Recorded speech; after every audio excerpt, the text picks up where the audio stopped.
Now, as you can see, I'm about 20 mil out in certain places with the lines on the ceiling and floor, so I had to move the partition wall that I just created about 20 mil back into the room to allow me to dot and dab the existing wall, which was way out.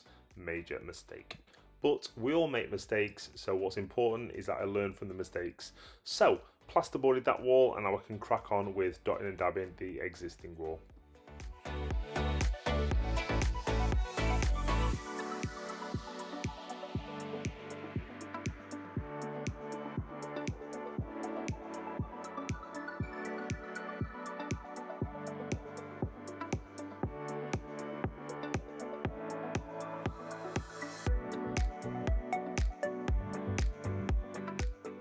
What you see me do here is create a new wider structure for the framework of the stairs wall.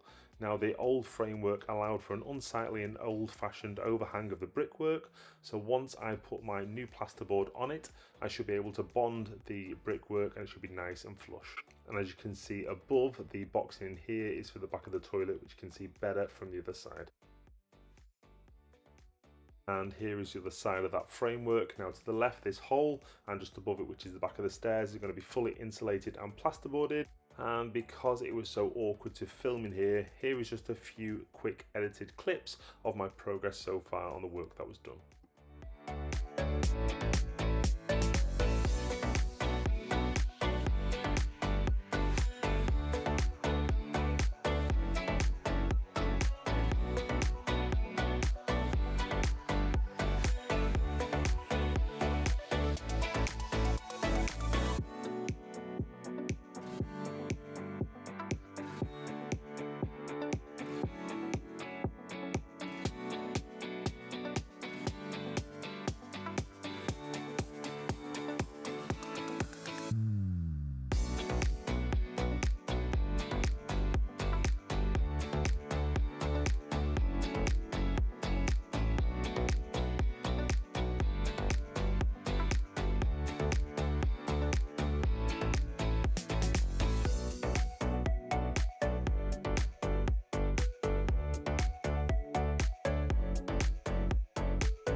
Finally decided what I'm going to do in my ensuite. So I'm going to have my toilet vanity and a long shower there. I'm going to pull this wall out by about 150mm to allow for wall hung vanity and toilet and any pipework.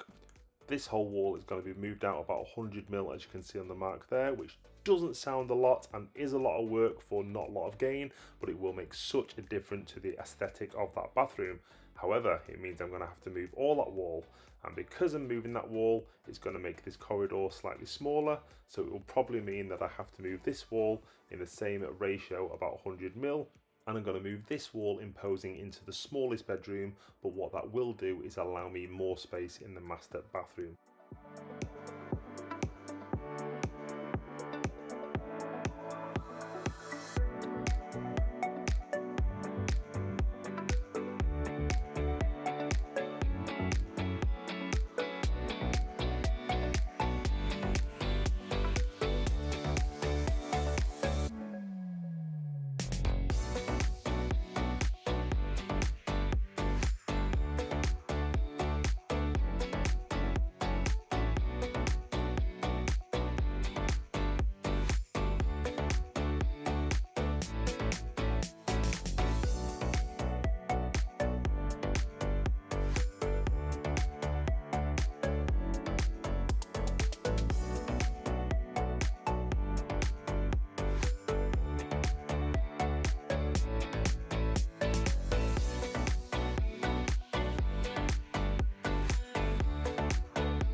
I now need to put a door frame through from my hallway to my garage, so I made the relevant markings, drilled 4 holes at the top and bottom so I knew where I was cutting, rented 2 acros and strong boys, and then proceeded to drill at the top to fill the acros through, as I'm doing here. Voila!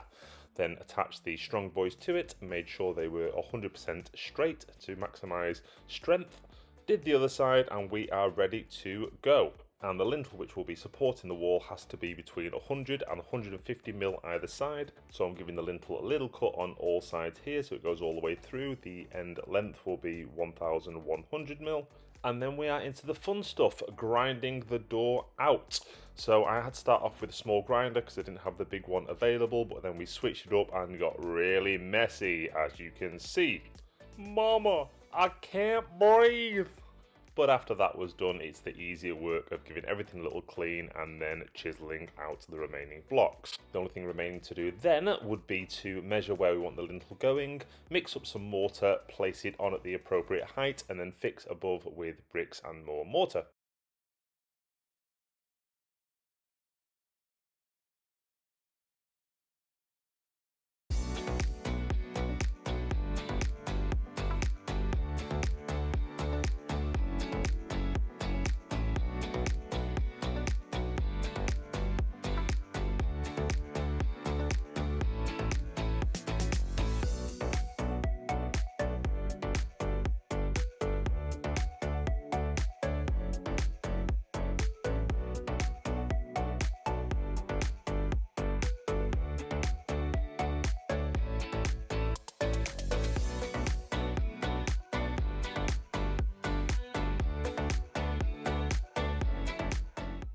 So it is worth noting that when I did this wall, I really should have started with the reveals first, ideally waiting for the windows to be installed, measuring the reveals all to size, and then dot and dabbing onto the wall casings after that.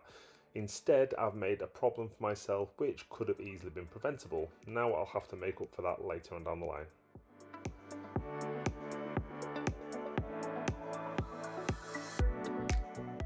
So another wall is going to be built in the utility room, but before I do so, 15 centimeters of thick insulation will be going between the floor joists, followed by the chipboard to cover, then the wall is going to go on top to allow the wires and piping to go behind.